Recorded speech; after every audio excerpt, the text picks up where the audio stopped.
This is Kathy from Gadgets Top 321, and in today's video I'm going to be testing Diamine writer's blood. I'm going to write with it in a variety of pens and nib sizes ranging from a Pilot Extra Fine to a 1.5 stub nib. I'm going to do that writing sample on Tomoe River paper, and while it dries I will compare this writing sample to a writing sample that I did earlier on copy paper, and I'll also compare this ink to a few other inks of similar color in my collection.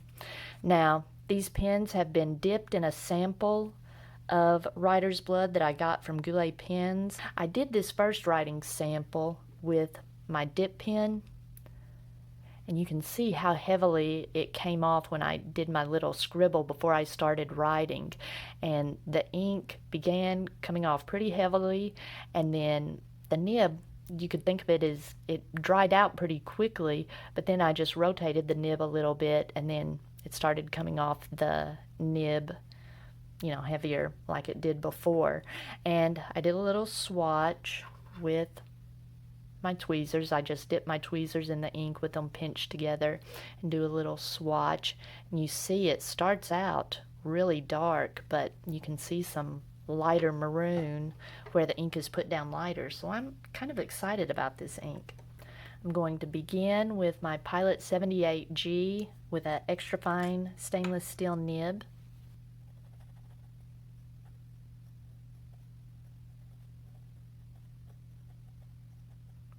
I'm a little surprised. It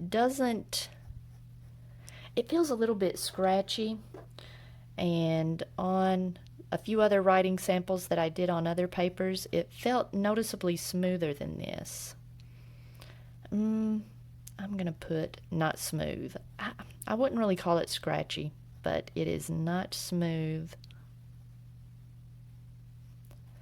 I did drop my extra fine on the kitchen floor the last time I was cleaning it, and it bent the nib sideways, and so I did some work on it. It looks pretty good right now.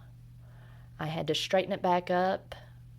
To be honest, I didn't even get the pliers out like I did on my Sailor Pro Color. On the kitchen counter, I just gently mashed it down, and if I mashed it a little too far, I mashed it on the other side until I got it straightened up. And I brought it up here, dipped it in some ink and tested it. It was a little bit scratchy, so I ran it over some micro mesh. And like I said, on a couple other papers that I've written with this ink and pen combination on, it was pretty smooth, but on Tomoe River paper, it's not feeling very smooth. Next, I've got my Pilot Pereira with a fine stainless steel nib. Now this one is very smooth.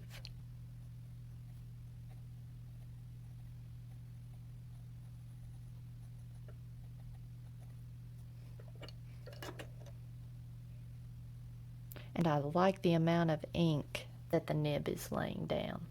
Next, I've got my Sailor Cool with a medium fine stainless steel nib. I've forgotten how I do these writing samples. I forgot that I skip a line between them. There was a little bit of a hard start there. That was kind of a surprise.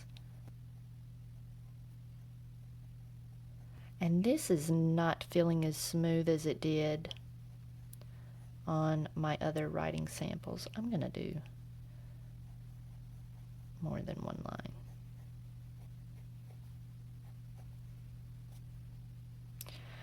On this paper, I'm just going to say it's okay. It feels dry, but it looks good. I like the way this ink is looking.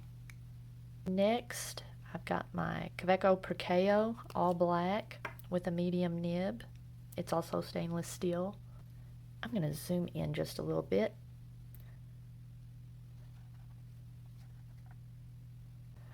Okay, this is a nib that I like to use if I'm using an ink that's going to be a nice shader.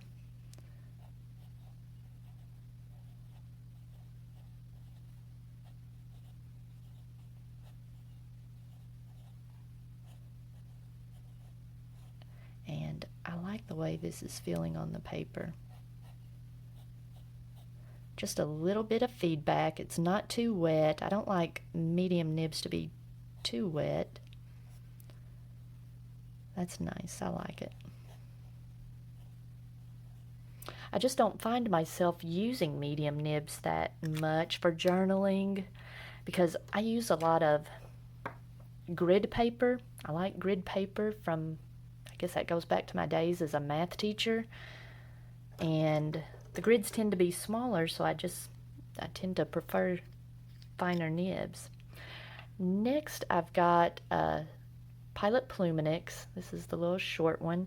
And I've put my cursive medium nib in this pen because my Metropolitan needs to be cleaned.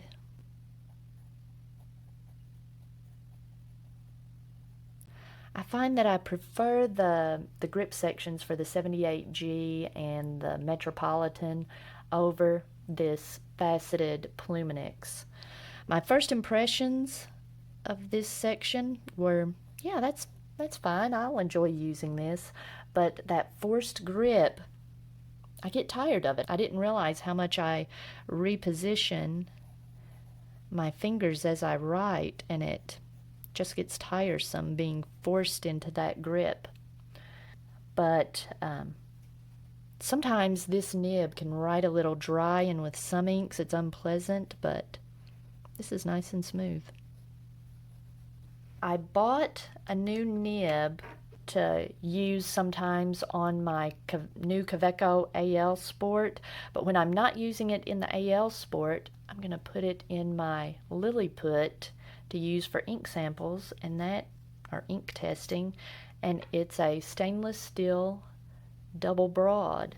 This is the first broad or double broad nib I've ever owned, so I'm kind of excited about it.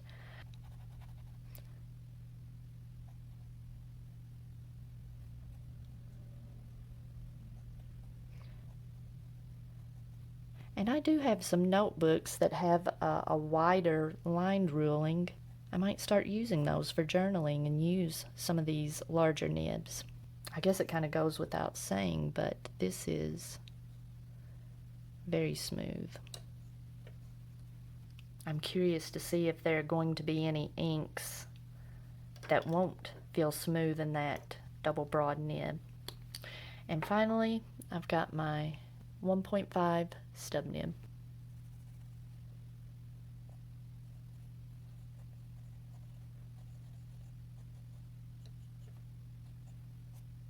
While that dries, let's compare that to the writing sample that I did on 20-pound copy paper. This is a pretty wet ink, and I expected that, and I've already seen some other reviews, but I noticed with the Pilot Pereira, it looks quite a bit darker than the others. It looks like a completely different ink, but it's just, unless, I don't know, maybe that Pereira was contaminated with some other ink.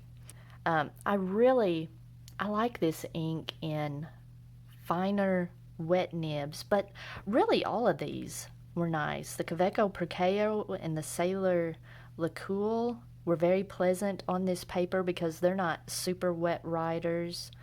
Let's see, on the stub you can kind of see it wants to feather a little bit, and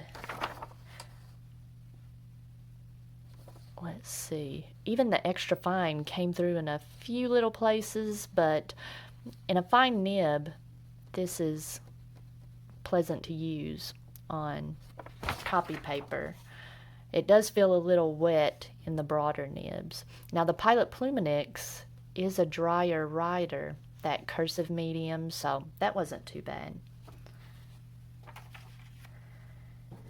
And some of the inks in my collection that were similar to Diamine Writer's Blood, the Monteverde Burgundy is a little bit darker, has a little bit, just a touch more purple in it.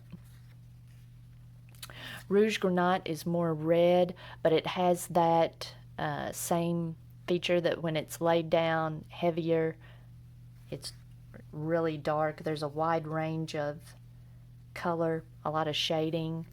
Diamine Syrah is a little bit less saturated.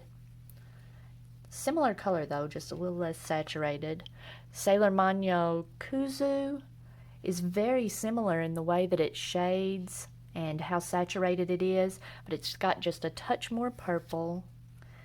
And Noodler's Black Swan and English Roses, another ink that's very similar. It has a little more red in it. And let's see. I'm not seeing any sheen. There's just a lot of really nice shading. And it really, on a glass nib, this isn't a great ink to use with a dip pen. It wants to come off the nib too quickly and then get too dry. So, but in my fountain pens, it was really nice. Felt a little bit dry in the Lacoule, but it was pleasant. Just a really neat color. I also did a water resistance test. I did a writing sample on rhodia paper with a few of the different nib sizes, let it dry for a little bit, and then submerged it in water for several minutes. And it looks like a purpley gray, mostly gray, is left behind. So I thought that was pretty interesting. All right. If you found this video helpful, please give me a thumbs up, and if you'd like to see more videos like this, please subscribe to my channel.